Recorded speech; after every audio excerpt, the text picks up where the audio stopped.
masalah dan persoalan itu hari-hari ini datang silih berganti, saudara.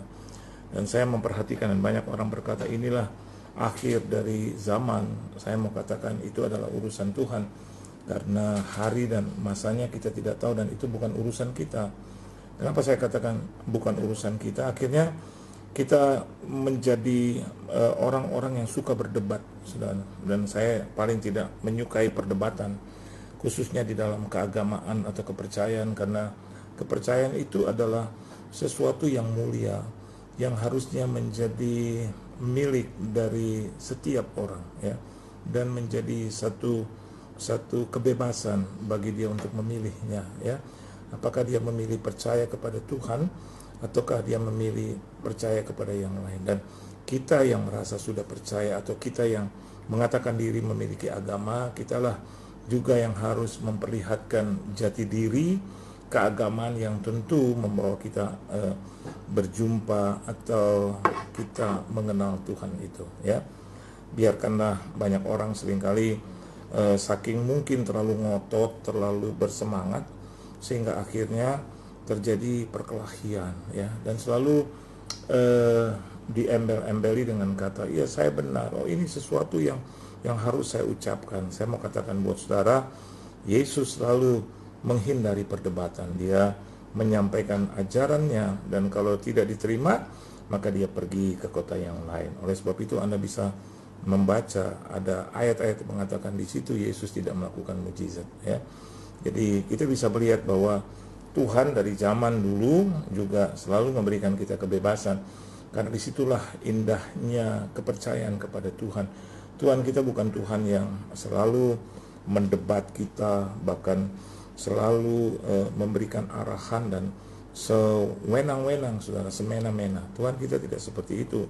Tapi saya bisa baca, bahkan saya bisa memperlihatkan kepada Anda bagaimana akibat dari Tuhan yang juga tidak mau memaksakan kehendaknya, hanya dia memperlihatkan dan mendengungkan firman-Nya atau an oracle atau nubuatan yang dia berikan kepada nabinya, maka di sanalah terjadi satu pertobatan, or otherwise maka ada terjadi satu kemalangan, saudara.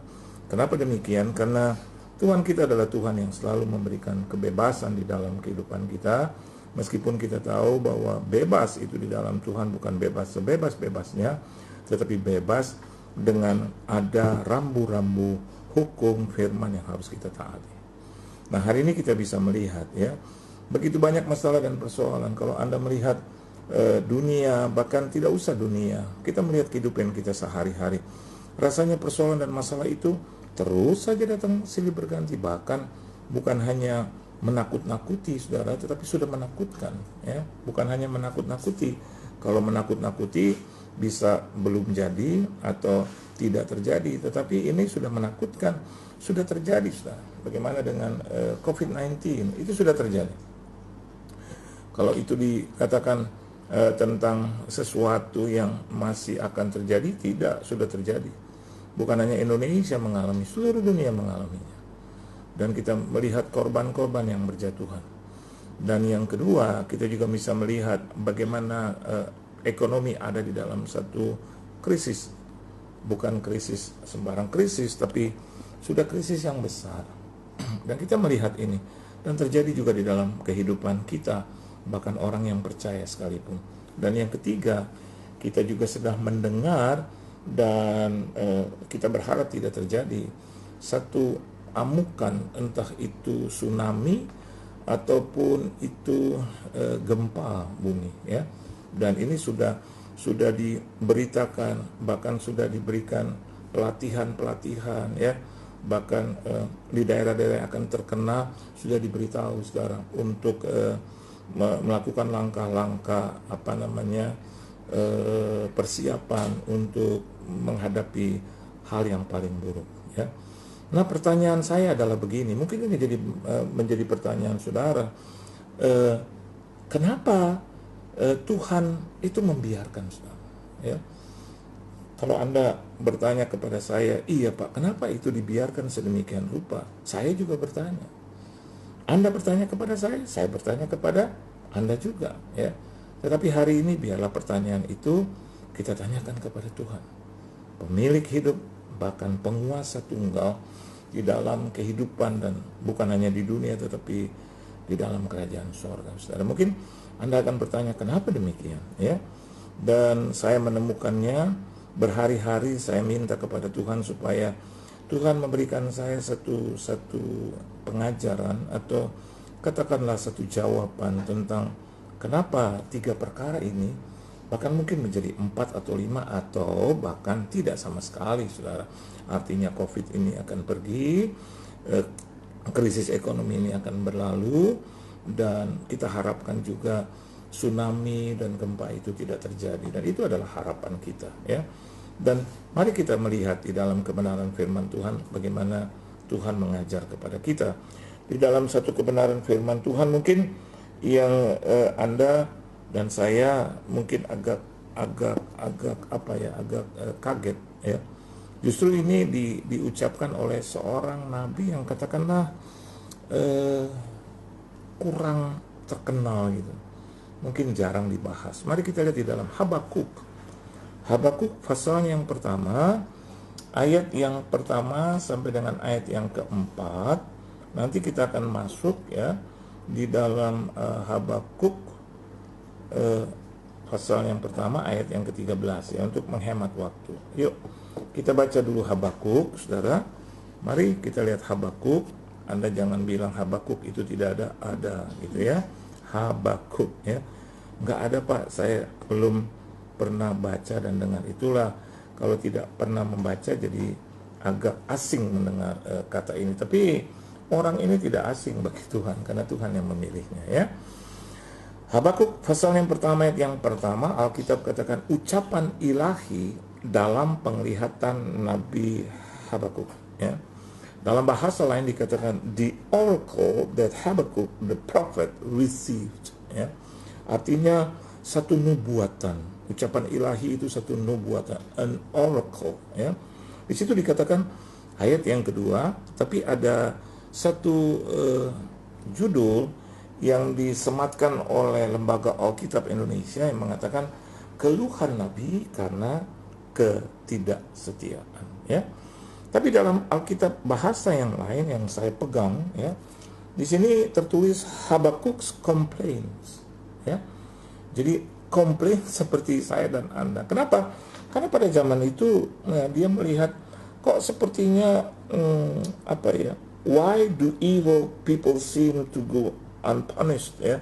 Jadi kenapa kejahatan-kejahatan, ya, di muka bumi ini sepertinya tidak dihukum, unpunished, ya. Bahkan dikatakan why does God often seem indifferent in the face of evil, gitu, ya. Jadi kenapa Tuhan seringkali kelihatannya itu acuh tak acuh, ya.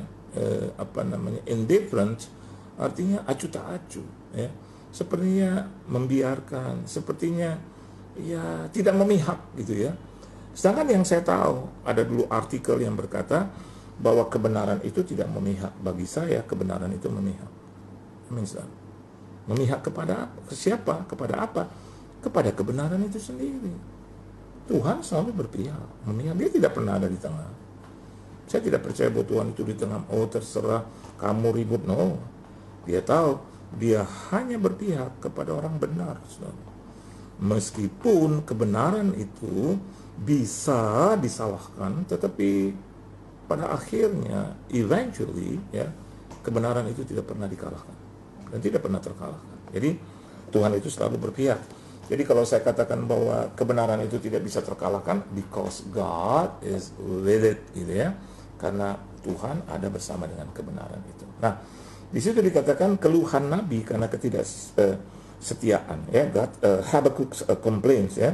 Terus di situ dikatakan, berapa lama lagi Tuhan aku berteriak tetapi tidak kau dengar. Ini yang sedang kita lakukan, bukan, saudara? Betul apa betul? Kita sudah berteriak, dan Habakuk complains karena dia merasa how long, gitu. Berapa lama lagi? Till how long? Jadi dia sudah merasa bahwa sudah cukup lama. Artinya gini, berapa lama lagi sih Aku kan sudah menunggu dan aku sudah berteriak, but you didn't hear it. Ya, engkau tidak you do not listen. Jadi kau tidak mendengarkan gitu. Ini satu complaining ya dari hamba Tuhan ya. Aku berseru kepadamu, bahkan di situ dikatakan cried out ya, berteriak sampai seperti menangis, saudara, berseru kepada Tuhan. Ini penindasan, ekonomi yang rapuh ini penindasan Tuhan. Penyakit corona ini menindas hidupku, menindas umat manusia, menindas pekerjaanku, keluargaku, rumah tanggaku, sampai begitu. Bahkan berita tentang tsunami, gempa bumi ini menindas imanku, menindas kepercayaanku, menindas pengharapanku.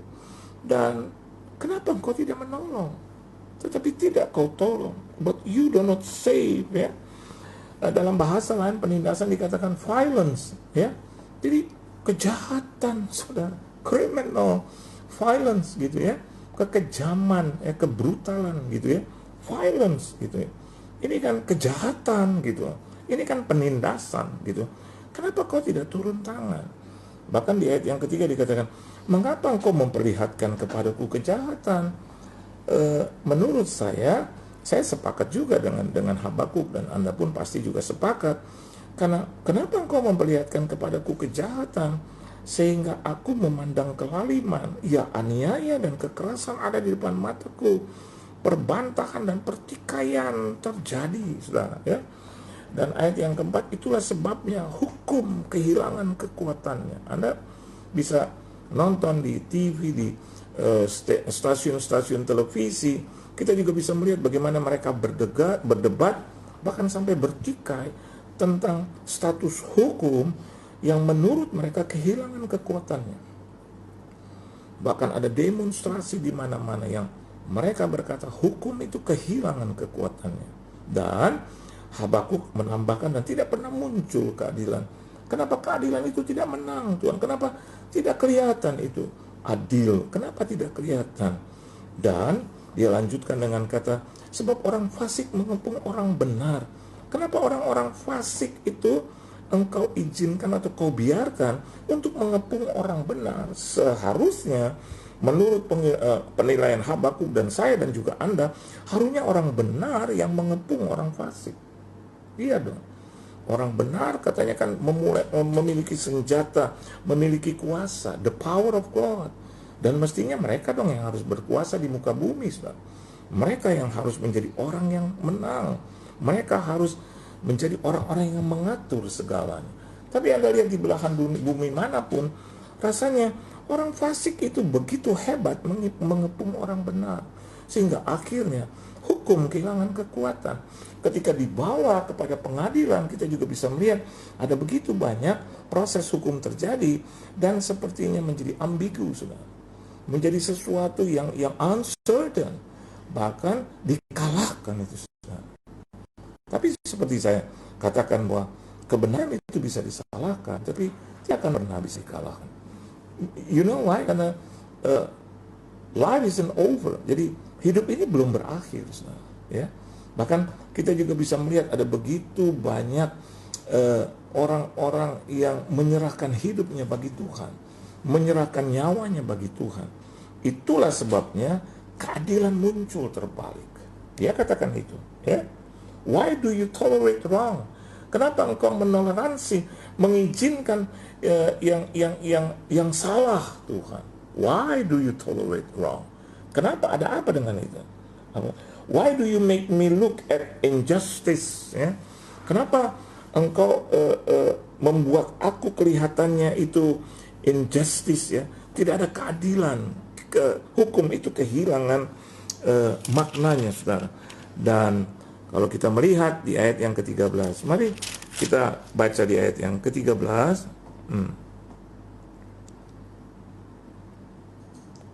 Mari kita baca sama-sama, saudara. 1, 2, dan 3. Matamu terlalu suci untuk melihat kejahatan, dan engkau tidak dapat memandang kelaliman. Mengapa engkau memandangi orang-orang yang berbuat khianat itu, dan engkau berdiam diri? apabila orang fasik menelan orang yang lebih benar dari dia. Di ayat yang ketiga di situ dikatakan destruction and violence are before me, ya. Jadi perusakan dan kejahatan itu ada di depanku. There is strife, ya. Ada striving di situ, ada conflict abounds di situ, dan therefore the law is paralyzed. Artinya paralyzed, bahkan hukum itu menjadi lumpuh, saudara, menjadi lumpuh, and justice never prevails, ya. Tidak kelihatan hukum itu, keadilan itu tidak muncul, saudara, bahkan terbalik, ya. Nah, di sini kita bisa melihat ketika dia berkata complaining daripada Habakuk di ayat yang ke-13, matamu terlalu suci untuk melihat kejahatan dan engkau tidak dapat memandang kelaliman. Mengapa engkau memandangi orang-orang yang berbuat khianat itu dan engkau berdiam diri apabila orang fasik menolong orang yang lebih benar dari dia. Saya mau memberi judul khotbah saya pada malam hari ini, ketika Tuhan berdiam diri. Apa yang harus kita lakukan ketika Tuhan berdiam diri?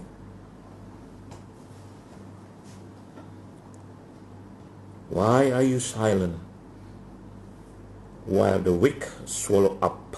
Ya, kenapa engkau berdiam diri? Kita mau tahu jawabannya? Mari kita lihat di Habakuk pasal yang kedua. Ini yang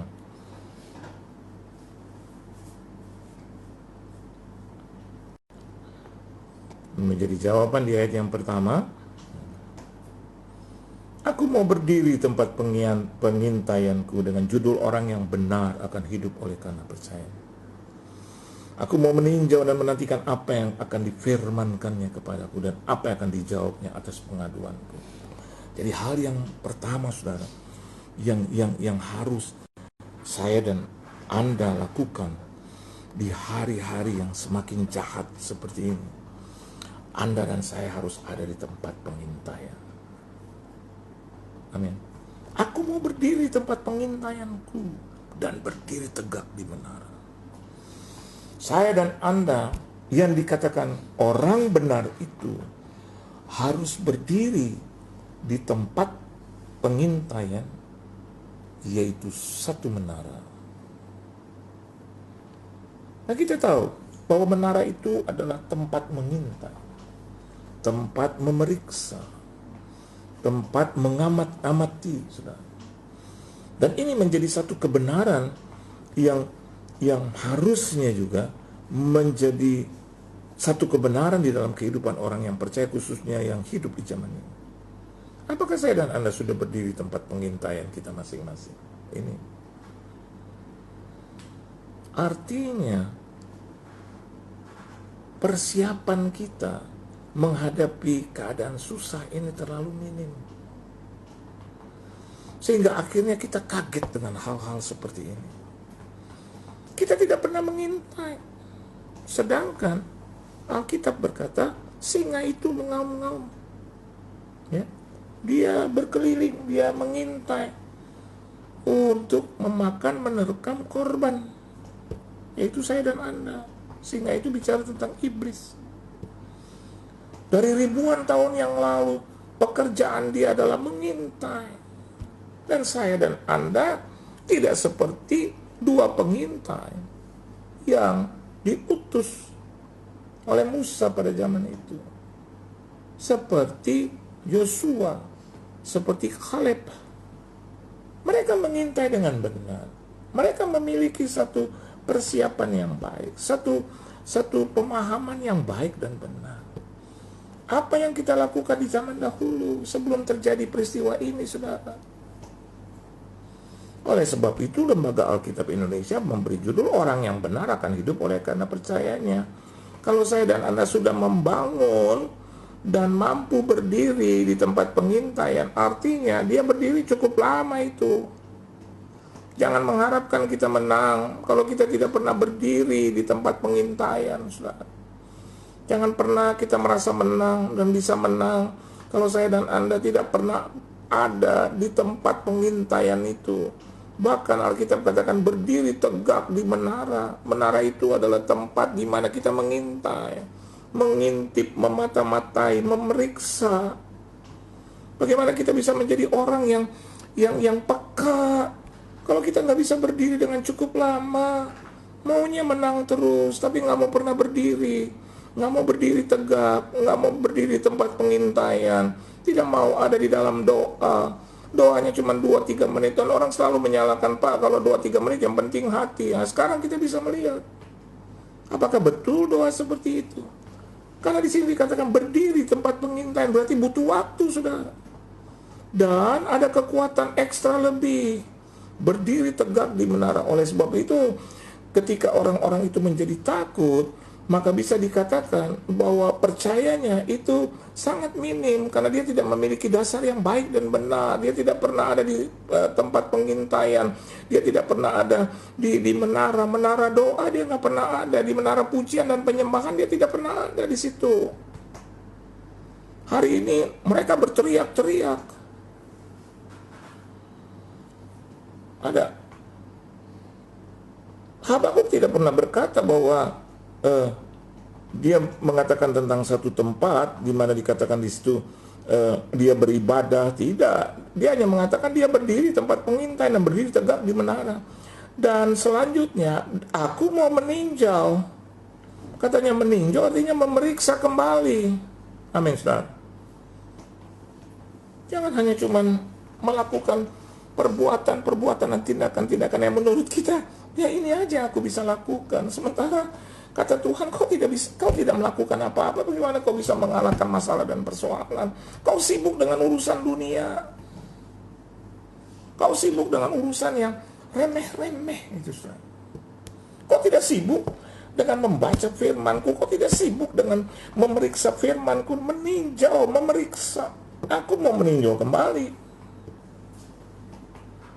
Apa yang akan difirmankannya kepadaku? Oleh sebab itu, One Worship Night mengadakan ini, ya, Brown Bible Reading One Worship Night. Kenapa? Supaya Anda meninjau kembali apa sih yang dikatakan oleh Tuhan, supaya kita nggak sembarangan hidup, saudara. Supaya saya dan Anda ada di dalam satu pengharapan yang benar, bukan pengharapan yang salah. Kenapa pengharapan itu salah? Karena dasarnya nggak benar. Kenapa nggak benar? Karena nggak pernah ada di tempat pengintaian. Kenapa tidak ada di tempat pengintaian? Ya, dia menghambur-hamburkan, menghabiskan waktunya untuk urusan-urusan yang aneh-aneh. Dansa-dansi, terus pergi sampai larut malam. Saya tidak mengatakan bahwa pergi sampai larut malam itu melulu salah. Tapi kalau dilakukan itu tiap hari, seminggu 4-5 kali, dan di sisi lain bilang, saya belum baca firman. So, what kind of righteous man are you? Orang benar macam apa kita? Amin, saudara. Orang benar macam apa? Dan Alkitab katakan, yang hidup oleh karena percayanya itu hanya orang benar. Dibalik-balik sama aja ini. Orang benar akan hidup oleh karena percayanya, dan orang yang hidup karena percayanya itu orang benar. Amin. So, Tuhan ingin mengatakan melalui Habakuk bahwa yang nanti bertahan, nanti yang menang adalah orang yang benar, the righteous man. Ingat Yakobus 5 ayat 17b. The prayer of the righteous man, the prayer of the righteous man is an effective and powerful. Doa orang yang benar. Harus ada kata orang yang mana? Which man? Which person? The righteous one. The righteous one. Oleh sebab itu, ayat yang kedua, Alkitab katakan, lalu Tuhan menjawab Habakuk. Amin, saudara. Kenapa demikian? Karena dia menghabiskan waktunya berdiri tempat pengintaian. Dan dia menghabiskan waktunya tegak di menara. Artinya tegak, tidak bergerak, tidak pergi kemana-mana. Jadi orang yang konsekuen, konsisten, orang yang lurus. 5 menit keluar. Di menara doa, 5-7 menit keluar. Angkat telepon. Terus Anda bilang, emang kenapa Pak? Iya, waktu belum ada masalah, nggak apa-apa sih. Begitu ada masalah, hitung lah. Kita hitung. berani katakan demikian, bukan saya sombong, saya bilang ya, there will be Lord. Kalau memang itu adalah ajalku, kalau memang itu adalah akhir hidupku, iya. Yang penting saya juga tidak berkata bahwa hanya saya yang berdiri di tempat pengintaian dan hanya berdiri tegak di menara. Anda juga orang-orang yang harus supposed to be there. Anda adalah orang-orang yang harus ada di tempat pengintaian. Di tempat pengintaian Anda bisa mereka-reka, Anda bisa menghitung ulang gitu loh. Apa yang harus kita kerjakan, apa yang wajib kita lakukan, dan apa yang harus kita persiapkan. Kenapa? Karena kita hidup berdiri di tempat pengintaian dan berdiri tegak di menara. Kita bisa awasi itu semua, karena kita lebih tinggi dari daratan, saudara. Menara, tempat pengintaian tidak pernah ada di bawah, saudara. Menara itu tidak pernah ada di bawah tanah, tapi menara itu menjulang ke atas. Anda bisa memperhatikan, Anda bisa melihat.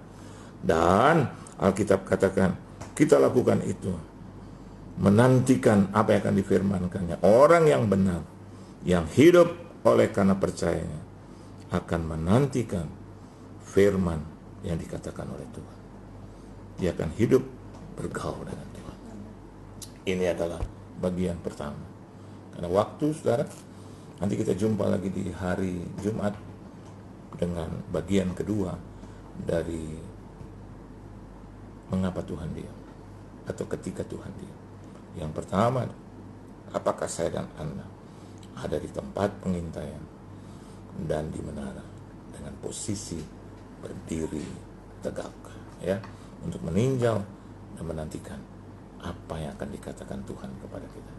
Pasti jawabannya adalah kemenangan dan keselamatan. Tuhan Yesus memberkati saudara.